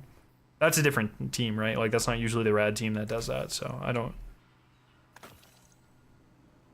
I thought I read somewhere about Bungie possibly getting rid of Gambit. No, they've abandoned it, but they're not getting rid of it. They pretty much straight up said Gambit's not getting any more updates, which makes sense. No one plays Gambit. No one likes Gambit. Stop making me guild Gambit. Fuck me, dude. If I have to guild Gambit next season, I'm gonna freak out. Also, the entire raid is Siva-fied, so it wouldn't make sense for the enemies not to be Siva. Once again, maybe I'll say it a little slower. They can make fallen skins that look Siva-fied without having to take the time to give them special attacks. You know what I mean? Shadow Cabal are pretty much the same thing as regular Cabal. They have the backpack mechanic, but other than that, they're regular Cabal reskinned. Hive, the light hive, regular hive with the moths. There's nothing special about them except for the obviously the not counting light bearers and tormentors in those two examples. The core units themselves are regular enemies with an additional maybe mechanic on top, and maybe they could do a Siva version of something like that. But for the most part, they are the same enemies. Siva Splicers had a unique set of attacks and animations and behaviors compared to Fallen in Destiny 1. And I'm just saying, that's not the approach they take to new combatants currently in Destiny, and I sure as hell don't expect them to do that for a one-off returning race in a raid. I just feel like that will piss everyone off. People will be pissed off no matter what. Doesn't matter. It does. Bungie could do like literally fucking anything and people are gonna be mad. It does not matter. Yeah. Look at that. Mine also got capped. Let me get some of these. chest plates. Love being punished for headshots. Yeah, that was kind of annoying as well. I don't know. I think people focus a lot on it. And it's like, yeah, like I mentioned, in an ideal world, sure, they'd bring him back. But if the deal was, hey, you can have Wrath back, but the enemy are just like reskin normal Fallen. Personally, I'm taking that any day of the week. You know what I mean? I don't think that's a bad trade-off at all. Because there are a lot of things I enjoy about Wrath, and the fucking headshot seeker ball bullshit is not one of the things I enjoy about Wrath. In this case, I think it does matter. Go on or delay until you can. I don't think it's a time thing. I don't think it has anything to do with development time. I think it has to do with development cost. It doesn't make financial sense, in my opinion. This is like how I'm reading the room. And maybe I'm wrong. That could be fine. I'm fine with that. I'm obviously not attached to this in any shape or form. But the way I look at it, there's no financial incentive for Bungie to do it. It's pretty clear at this point, if they're not developing Crucible maps or Gambit maps, that extra work like that, there's maybe limited bandwidth or limited resources or things like that. That they already don't necessarily invest a lot in. And I just don't see them taking the time to, once again, completely animate and make a new set of attacks for a set of enemies that, as far as I can see, will only be in one activity in the game. Yo, Shrimp, what's up, man? And it just doesn't hurt. Like, I just don't know. Maybe I'm crazy, and that's fine. But I've done Wrath a lot, like 50 times, which is, you know, compared to some people, not a lot. But compared to a lot of people, I've done Wrath a lot of fucking times. And none of my enjoyment comes from getting a headshot on a Siva guy and that Siva attacking me. Want to do something in Destiny 2? Maybe. What are you doing? I'm just clearing out my engrams, and then I think I'm probably going to work on my song, because I want to try to get it out before the raid drops. And vocals are hard and really fucking annoying to record and then edit. But if you have something fun in mind, maybe. I've done Wrath 51 times. I'm telling you, you're wrong, bro. you just said.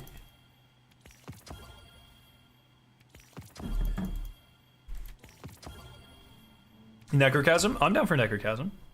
I think a Necrochasm SMG, especially with how they've reworked a lot of the raid exotics, I think could be really interesting, but I'd have to see it.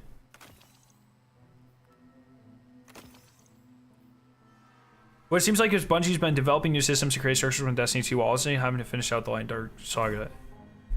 Yes.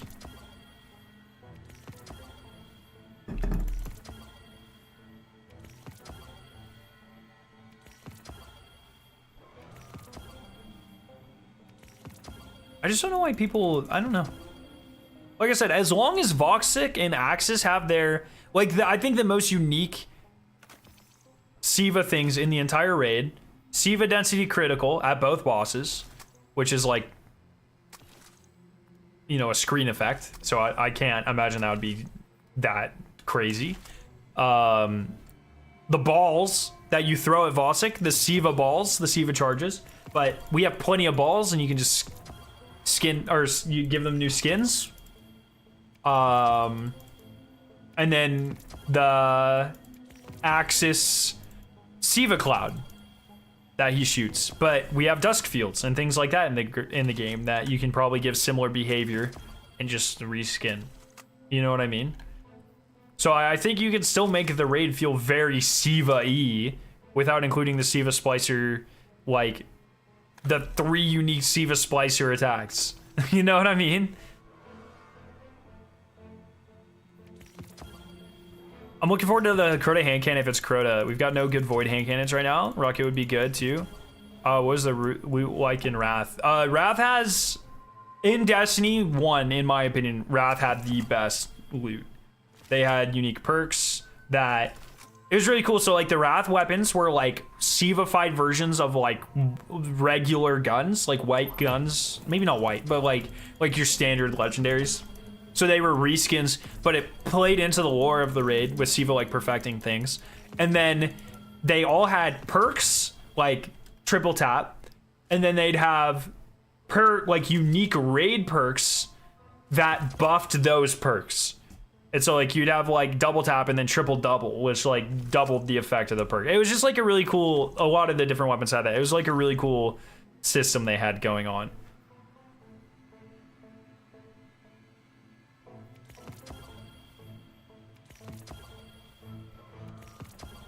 Do you think they put out OG Crota set or Age one? OG. They, for some reason, they're not touching the Age of Triumph sets. I think that's free money in the bank. I don't know why they're not. Maybe for some Age of Triumph event in the future or something, they'll bring them back. I don't know why they wouldn't bring them back. I'm going to be completely honest. I have no idea. But the Crota one was the best set. Was the best Age of Triumph set. I think the Crota Age of Triumph set might be my favorite armor set in Destiny history. It's definitely up there. They'll put the Age of Triumph sets in Everest? I actually don't think they would. I think if they were going to, they would have done it already. But I think if they brought back the Age of Triumph sets now and they put them in Everest, I think people would freak out. So I don't think that'll happen. I could be wrong. I hope I'm not wrong, but that's a line I don't see them crossing personally. Would you still play Destiny if you were a worm? Yeah. I'd look at Zol would be my favorite. I'd be like, one day I will be a worm god. When do you think Bungie will increase our power levels? Hopefully fucking never, but probably in Final Shape. What if they gave it to everyone for free? No, fuck that. I'd rather them sell it. No, the best looking cosmetics in the game should be earned. They should be very difficult to get. They should hide them behind a master raid or raid challenges or something. And you should have to go in there and earn them. Or yeah, Wildfire, the Ascendant Plane one. If Crota comes back and we don't get Glowhoo, I'm going to fucking freak out.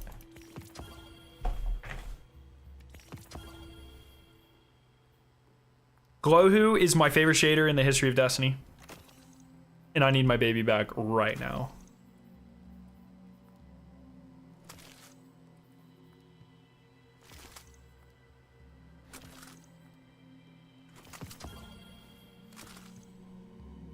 But yeah, Nano Phoenix, like all of those raid, like really rare, low chance drop rate stuff. We need though. I really wish we had stuff like that in Destiny 2. Like I wish there was just a ship that could drop from fucking Vow or Roots that had a 1% chance to drop. It was just stupid rare, and you just had to farm for it. You just had to go out and do it. I wish all raids had that. Keep that replayability long time.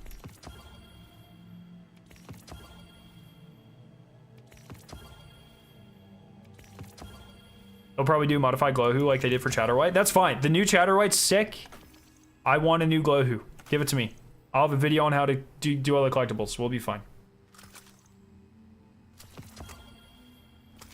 I just wait. I like Endgame needs more farmable. I like having like guaranteed sources of things, but we also need RNG stuff. Personally, I think it keeps the chase up.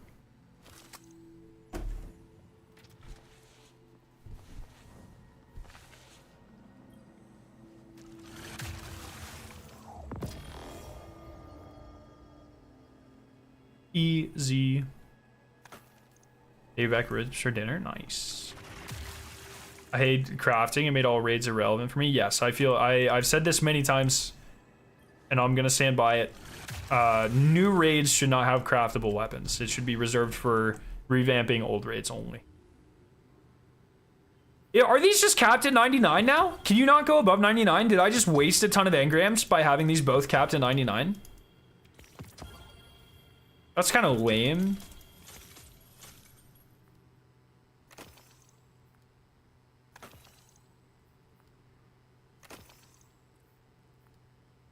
Every vendor's now capped at 99? Fuck! I wonder how many materials I lost because of that.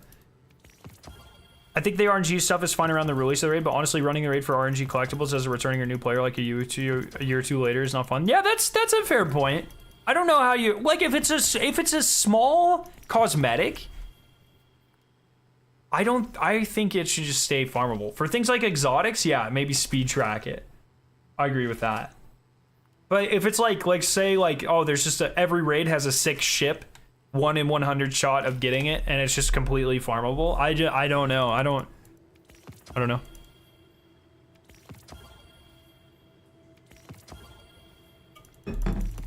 Benzo, what's up?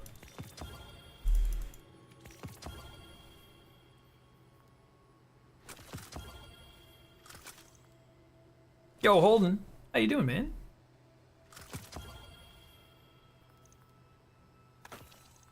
Morgoth had a small chance for the Sparrow.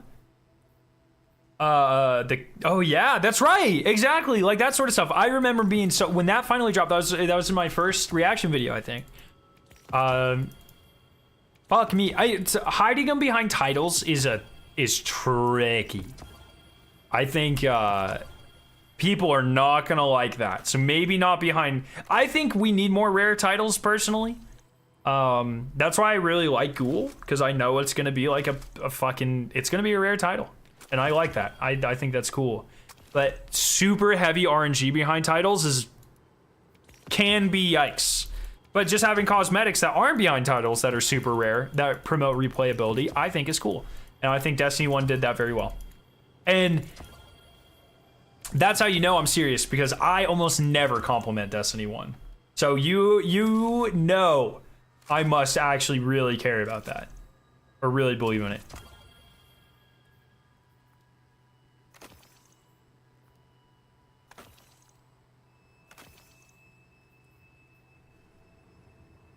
I should do another reaction video. It's hard because it's just like, if I have a good reaction, I just make it into a short now. You know what I mean?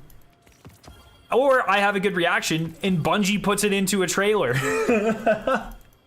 It's like, fuck, I can't exploit my own content anymore. You know what I mean?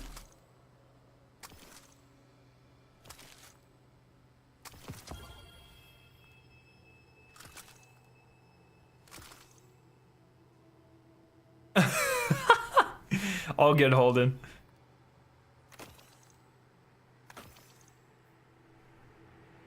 I know you have all of them, but what title do you like the most? Shadow. I'm a little biased, but Shadow's my favorite title. I love that year's titles, except for Reckoner. Fuck Reckoner, but it's also still cool. The Reckoner, Blacksmith, Shadow. I love how rare those titles will always be. And those titles, like, were so fucking hard to get. I genuinely miss that. I would much rather have just like an eye-bleedingly difficult title to get versus like having to guild Dredgen one more time. I feel like there should be easy titles to get, but there should also be very difficult titles to get.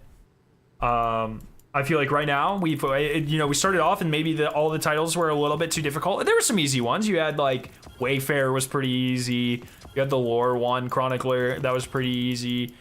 So there was like, it was like a nice mix, but I think maybe a little bit too skewed towards hard ones. And it's just boom, everything's easy to get with the exception of Ghoul. And I'm hoping Ghoul's kind of a course correction. But you know, now you don't need flawless for raid titles. It's just so easy nowadays, you know? When is your day one completion reaction tier list coming out? Most of my, I try to keep them kind of tame. So like most of my day one raid completions are like, oh, fuck yeah, boys. Stuff like that. Like I usually don't freak out.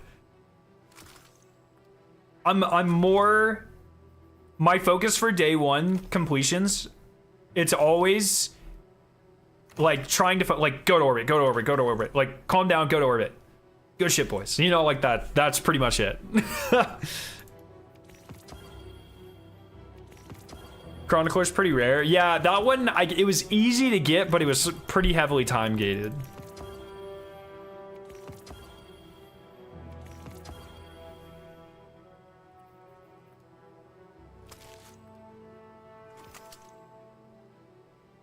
My King's Fall was 10 fucking hours.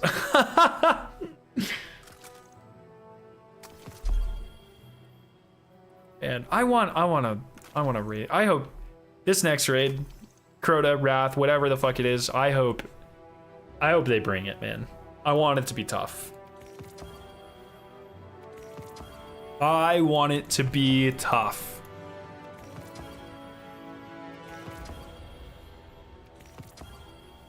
Crazy thought here, but maybe not everyone should be able to get every raid seal. I completely agree. Seals are never an indicator of skill now. Val's title used to indicate a guy was pretty good. 3.0 killed the skill gap. I don't know if I'd say Val. Like, I'd say the last title that I thought was more of an indication. And skill's always hard. I'd say more dedication. I don't like saying, like, it's like a clear representation of skill. Because, like, there's a lot of ways you could go about that. But I'd say it's an indication of dedication. And I would say I thought titles like Riven's Bane and Blacksmith and Shadow that required flawless raids were a lot more prestigious than things like Enlightened or Descendant that don't, personally. Yeah, even flawless raids can be a carry. Exactly. I mean, I've done 3-man flawless of like every fucking raid in the game. Like, it's not necessarily hard to carry people through that sort of thing, as long as they just don't fucking die. Will you be streaming Tuesday? Yes, yeah, so we'll be going live Tuesday morning, probably 9 or 10 Eastern, and we'll be reviewing all of the information we know. We'll be watching some of the old showcases, probably at least Witch Queen and Lightfall, possibly Beyond Light. Maybe we'll start all the way back at the beginning, because I think Beyond Light was the first one they did. And watch them all just to kind of review what maybe we should expect, what they didn't talk about, what they did talk about. And then, yeah, we'll go from there. Also, like how Blacksmith was tied directly into the Black Armory activity stuff. Yes, I agree.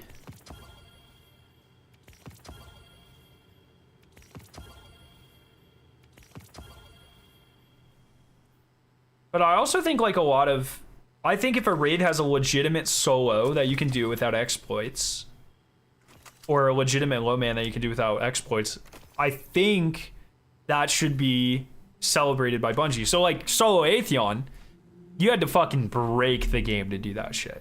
And so I understand why Bungie doesn't necessarily tie any rewards to it. That makes a lot of sense to me. On the other hand, solo Nezarec, completely legit. No glitches, no exploits, no cheeses, nothing like that. It's just optimization, and the encounter's fucking easy. And so you can solo it. And so I think it would be awesome if once that stuff started coming to light, Bungie was like, oh, hey, this is legit. Let's reward players for this and give them a unique cosmetic. Or, I mean, it's like, they'll never do it, but it would be awesome. Or like say like, hey, you've done something crazy. Now your raid title is gilded.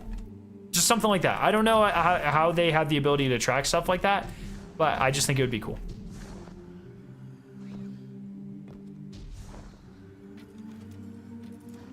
It's not complicated enough, even if it can be done with no glitches.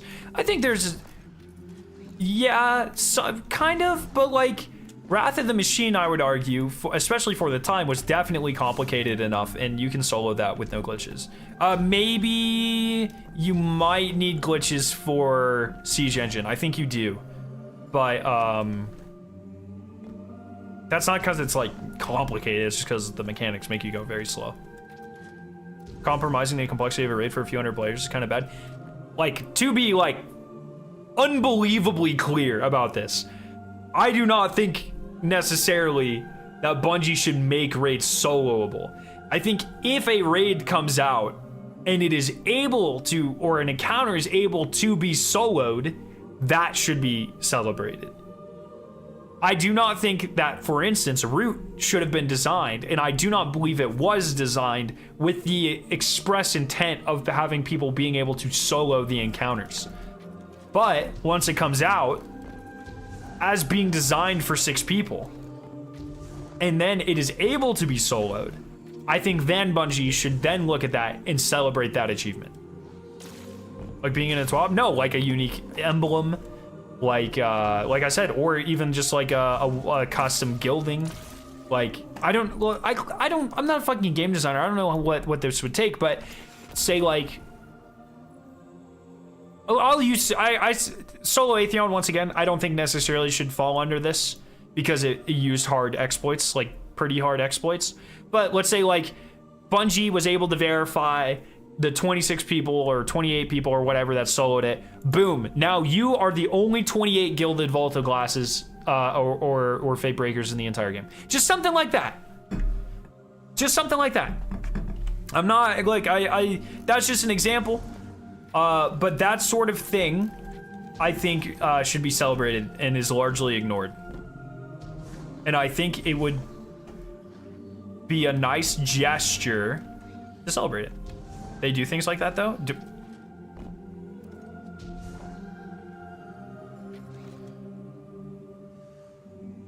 I'm gonna, what?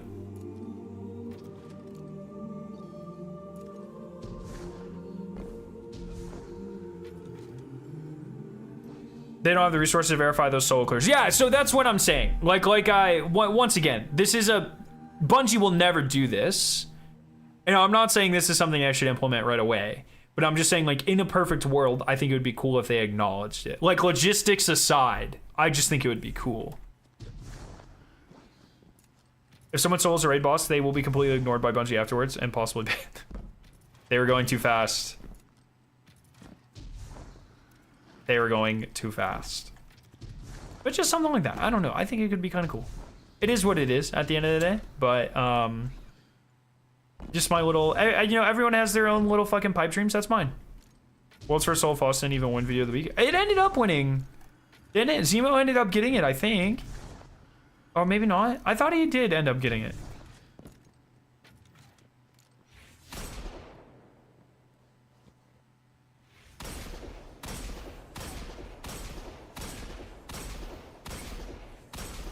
Are you using fucking stasis?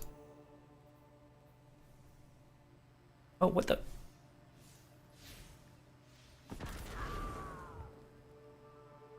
No, Salt did not win root. Our friends Hard in the Paint did.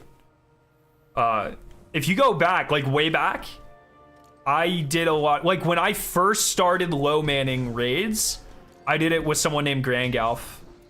Back when I was in Rough, like 3 years ago, Season of Arrivals shit. Grangalf was one of like 2 people that single-handedly got me into low manning Destiny 2. I've been friends with him for a long time, and they were in Silmar for a while, and I knew, I've been saying this for years, I don't have the clips, but you can, if you fucking want to, you can go back through 3 years of odds. I knew it was only a matter of time until they won World's First. I've been calling that shit forever, and I'm glad they finally got it.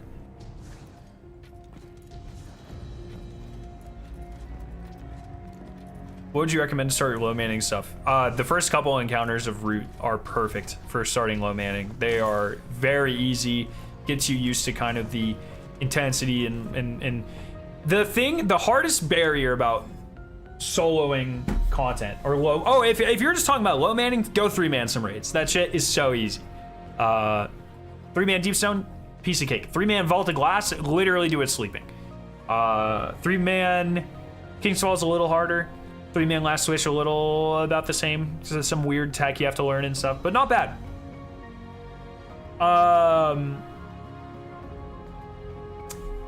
Root Trio super free. If you just want to low man, if you want to get into soloing, the hardest part about solo content is a lot of times there are not video guides breaking down exactly what to do.